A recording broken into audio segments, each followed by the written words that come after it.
Hey, I'm John Cannell, and today on Preppy Kitchen, we're making some easy, amazing Piña Colada macaroons for my new book. So let's get started. First off, set your oven to 325 so it's nice and warm, and now we're gonna grab half a cup or 90 grams of sweetened dried pineapple. These are big, beautiful pieces, but they need to be nice and small, so we're gonna give them a chop. It's the only prep we have to do in this recipe. Chop these finely, and I have to say, I am so excited to be sharing recipes for my new book, Preppy Kitchen Super Easy, with you. As my boys have gotten older, life has just gotten busier, and it is not always easy to get food on the table. So my new book is for everyone who just doesn't have a lot of time on their hands, but wants to make delicious and beautiful dishes for their family. From breakfast through lunch, dinner, and dessert, all the recipes are streamlined, quick, and super easy with tons of time-saving hacks. So if you can use an air fryer, an Instant Pot, or a slow cooker, I'm gonna give you instructions on how to do that. There are links in the description box below so you can grab a copy, and I hope you all enjoy the book. You want the pineapple to be fairly fine because it should be floating around with all the delicious sweetened coconut we're gonna use for these macaroons. And I wanna share that these are macaroons, not macarons. A macaron is a French delicacy. I love making them, but they are fairly finicky. So this has a similar name, but they're quite different. They come together in just a few minutes, and it's really hard to mess them up. These ones have pineapple, coconut, and rum with them. Oh my gosh, they're so good.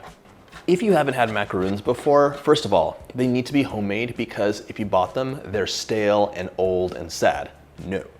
Homemade, crunchy, crisp coconut shell on the outside, but the inside is so soft, chewy, light, and just delicious. It's a lovely play of textures, and they're not overly sweet.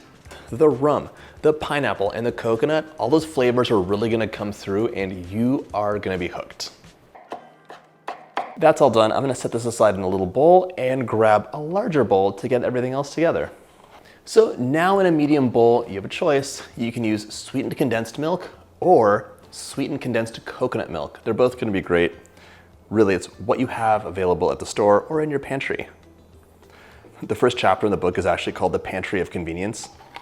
It's all about setting up your pantry so you know what to do and everything is at your fingertips, including making dry mixes and everything else. 1/2 of a cup of this right into your bowl. 1 large egg, a teaspoon of vanilla for some flavor, and the secret ingredient, 1/4 cup or 60 mils of an aged rum or coconut rum. Lovely flavor. One of my favorite cocktails is a dark and stormy, by the way. So good. Add that right in. A macaroon can be fairly sweet, so let's temper that or balance it with a bit of salt. 1/2 teaspoon to be exact. Grab a whisk, and we're gonna mix this up so it's nice and smooth. That smells criminally delicious already. Okay. By the way, if you're not a fan of rum, you could totally substitute the alcohol out. You could use a whiskey, coffee liqueur, a fruit liqueur. Try and experiment and see what you like. Now we're gonna add a full 14-ounce bag of delicious sweetened shredded coconut. My brother and I would totally just annihilate these bags, and whenever my mom wanted to make a German chocolate cake, she'd have to go back to the market because we'd snuck all the coconut. You also wanna add your finely chopped pineapple. And if you're making this and you're like, oh, I'm allergic to pineapple, or I just don't like it, you could use a different dried fruit like dried cherries. The list goes on. Try something that you like. Now use a spoon or spatula and stir this together so everything is nicely distributed. So originally macaroons came from Italy. The name comes from the Italian word meaning to crush because the main ingredient used to be almond paste. Things have changed, especially for this recipe. Oh my gosh. Oh, it's so good. It smells so good right now. And you can see how much easier this is than a macaron. Oh my gosh, it's like night and day. This is all mixed up, so it is time to scoop. Grab your lined baking sheets and let's get to work.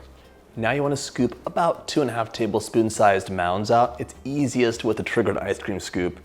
So as I scoop these out, I'm just gonna reshape them with my fingers. It's gonna be sticky, but worth it. Plop them onto your baking sheet with about 1 inch between each and repeat. By the way, if you like my videos, go ahead and hit that subscribe button. There's 2 new recipes every single week and shorts too. If you don't press them back together, once you scoop them out onto your baking sheet, they will fall apart. So that's an important step. If you want, you could scoop them all out, then wet your fingers slightly and just press them together at the end. Just like that. My last scoop is right here. And yes, you will have to wash your hands. But right now, as soon as these are all pressed together, they're ready to go into the oven. 325 for 25 minutes if you want to do one sheet at a time. If you want to do both, just swap them 10 minutes in and you should get a nice even bake.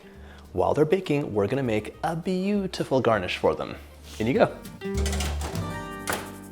While my macaroons are baking, I'm gonna chop 4 ounces or 113 grams of white chocolate. This will get drizzled over the top, and is it optional? Sure, but so good. It's gonna add some beautiful visual interest and a little extra sweetness. I'm also gonna add some lime zest on top, and this will be glue for the lime zest to cling onto. If you want, you could have the chocolate and just do a very weak drizzle, or you could use dark chocolate. It's really up to you. And you can use white chocolate chips for this, but oh my gosh, white chocolate is notorious for seizing when you heat it, which means it kind of turns into a never melting solid that has a horrible texture.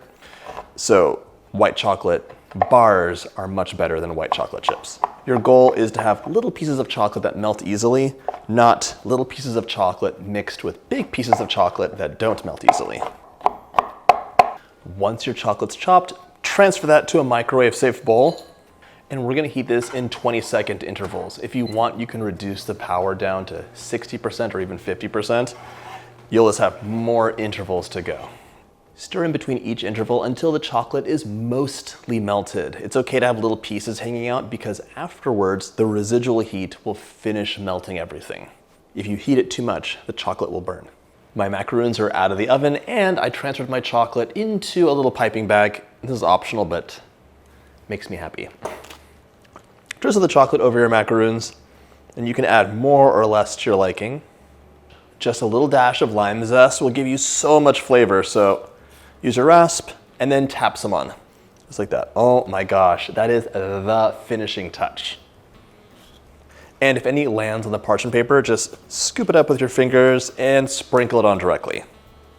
I thinly sliced some of my sweetened dried pineapple and I'm using that as garnish on top. It's totally optional, but I love the way it looks. You could leave it plain or use dehydrated pineapple as well. These macaroons will keep in an airtight container at room temperature for 4 days or in the fridge for 2 weeks, but honestly, you're gonna eat them so quickly, they are very snackable. And they're ready to enjoy. The outside is crunchy and crispy, but the inside is so soft, chewy, and amazing. I hope you get a chance to make this delicious recipe from my book, Preppy Kitchen Super Easy. Links in the description box below. And if you like this video, hit that subscribe button and check out my book playlist.